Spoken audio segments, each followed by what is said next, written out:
Hey there, my name is James Lee. Thank you for tuning in to another segment of my show, 5149 on Breaking Points. And today, let's talk about billionaires. This moniker billionaire, let's just get at that, okay? I grew up in federally subsidized housing. Let me finish. I grew up in federally subsidized housing. My parents never owned a home. I came from nothing. I thought my entire life was based on the achievement of the American dream. Yes, I have billions of dollars. I earned it. No one gave it to me. And I've shared it constantly with the people of Starbucks.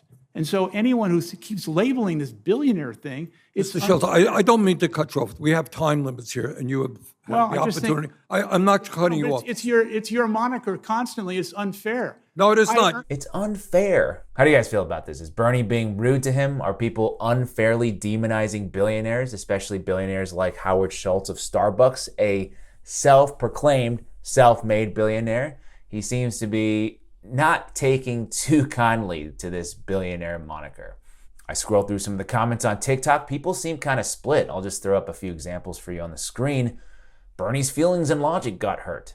Schultz created 500,000 good-paying jobs with benefits. Of course, Bernie the fraud doesn't want to hear about it. On the other side, no one earns $1 billion. You only manage a company of thousands that earns you billions of dollars. American oligarchs, basically. Debate is good. I like debate. But how should we be thinking about this? Because income inequality has gone like this, out of control in the past few decades. The wealthy have gotten more wealthy. They've never been more well off. And everybody else seems to be kind of getting left behind. Now, before we get back to Howard, I want to go to another billionaire for a second. We live in a world where billionaires tweet all kinds of crazy things all the time. I won't mention names, but billionaires will tweet whatever, and then they'll say, I'll change the world, I'll do this or whatever. Yeah. You actually did it. We're doing it. We're the real deal. Yeah, we started a company called costplusdrugs.com. If you go and you put in the drug, and if we carry it, it'll show you not only what we sell it for, it'll show you our cost. And actual cost? Our actual cost, what we really pay for it. We mark it up 15%, that's it. We have a $3 pharmacy fee and $5 for shipping. That's it, right? My next dollar is not gonna change my life, but if I get a chance to up the pharmaceutical industry. Hell yeah, right? He's trying to fuck up Big Pharma. His words, not mine. But hot take, I actually think this is bad, indicative of something rotten. Because look, I'm very happy to hear about Mark Cuban's plans with cost plus drugs, and I hope he is successful. But let's imagine a different example. What if a different billionaire decides, I think I have a great idea about public health? It's really phenomenal what the vaccine companies have done. And we can convince people to trust the vaccine. Getting these messages out, you need to figure out who people trust that they'll follow, and whether it's people of color or various religious groups, we somehow need to get the word out. This is quite an amazing vaccine that helps everyone. Yes, I was talking about Bill Gates. Remember when Bill Gates kept saying over and over how great the mRNA vaccine was, how the technology was phenomenal, and how it would get us out of this pandemic, and any discourse, any nuance around the topic of vaccines, its efficacy, safety was more or less forbidden and censored. In fact, we couldn't even really discuss other forms of intervention like diet, nutrition, exercise, and even other forms of pharmaceutical treatment were oftentimes misrepresented or discredited in the mainstream media the entire time. 2020, 2021, 2022, it was just vaccines. Bill Gates, vaccines are a miracle. It's mind-blowing somebody could say the opposite. The thing is, vaccines are obviously an important tool in medicine and in fighting a pandemic. But should one person, a private billionaire, be able to hijack scientific discourse at the highest level and tell governments what they should or shouldn't be doing? Because that is exactly what happened. And we all know now, but it was probably less apparent back then. But in February of this year, investigative journalist Jordan Schachtel revealed the extent of Gates' profit-making from his investments in Pfizer partner BioNTech. The foundation had purchased the shares in September 2019, just months before the pandemic was announced, at a pre-public offering price of $18.10 per share. Schachtel reviewed SEC filings and found that the Gates Foundation downsized its BioNTech holdings by 86% over the third quarter of 2021, BioNTech's best performing quarter.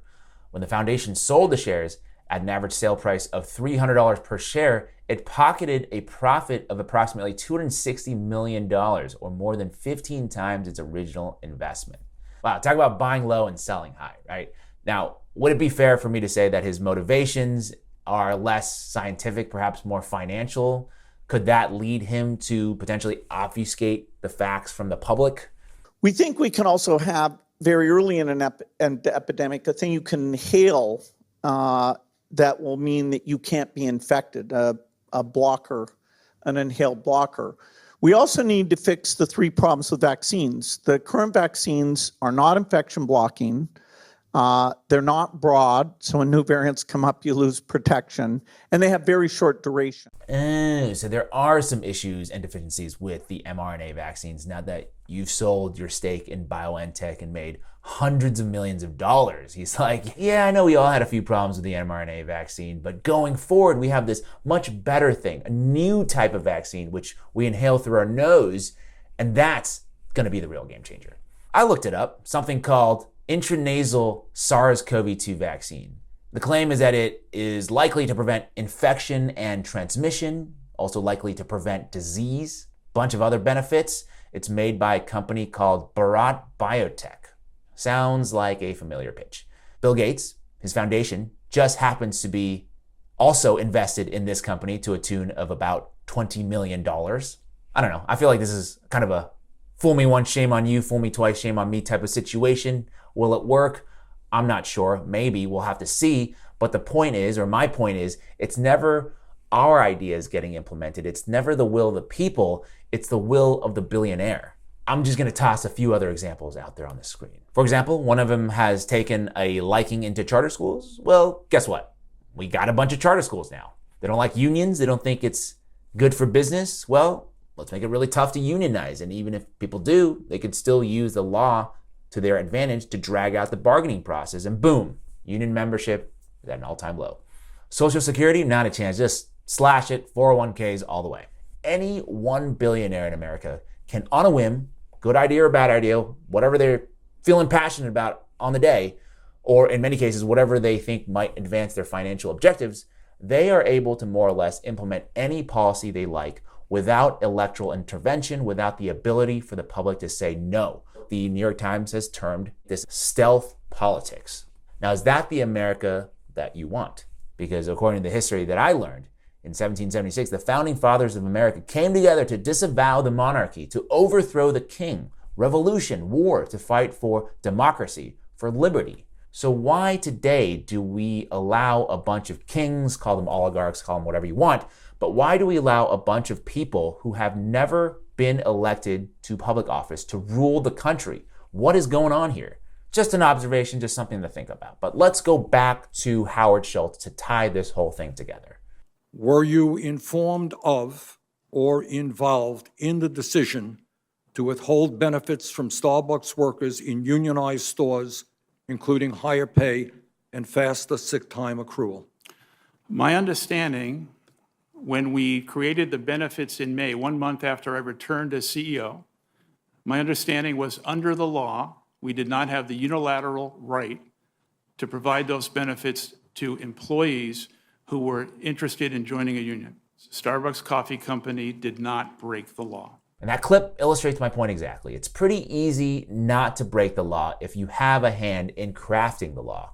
I can't speak for everyone, and I certainly can't speak for the Starbucks employees, but me personally, I don't have a problem with for-profit enterprises. I don't have a problem with billionaires. I mean, who could be upset about a rags to riches story like Howard Schultz? Well, some people maybe. But what I do take issue with is undemocratic lawmaking where money buys policy, and then to have to watch a guy like Schultz smugly declare in front of Congress that he and his company are acting perfectly within the bounds of the law. So the solution, we have to overturn Citizens United. You know, the Supreme Court case that basically legalized bribery. We need to force the issue and take seriously the effort to ratify House Joint Resolution 21 on your screen, known as the People's Rights Amendment, which would undo the court's disastrous ruling and restore the proper guardrails between money and power in government. I can trace back so many of the problems we have in this country to the fact that we have legalize bribery, where corporations are people, where money is speech, where one single person can buy the media and our politicians in one fell swoop and implement whatever policy they damn well please. What do you think? Do you take issue with billionaires? Yes? No? If so, in what way? Please share your thoughts in the comments below. And if you feel inclined to explore more about who runs our world, subscribe to my YouTube channel, 5149 with James Lee. The link will be in the description below. Thank you so much for watching Breaking Points, and thanks for your time today. Hey guys, ready or not, 2024 is fully upon us now, and Sagar and I have been brainstorming ways that we can really up our game for this critical election. Yeah, we rely on our premium subs to expand our coverage, to add staff, to upgrade the studio. We just want to give you the best independent coverage of this election, which is possible. So if you can help us out, become a premium subscriber today, breakingpoints.com, or the link is down here in the description video. It really means the world to us, and if you like what we're all about, this is the best possible way to keep us 100% independent, working only for you.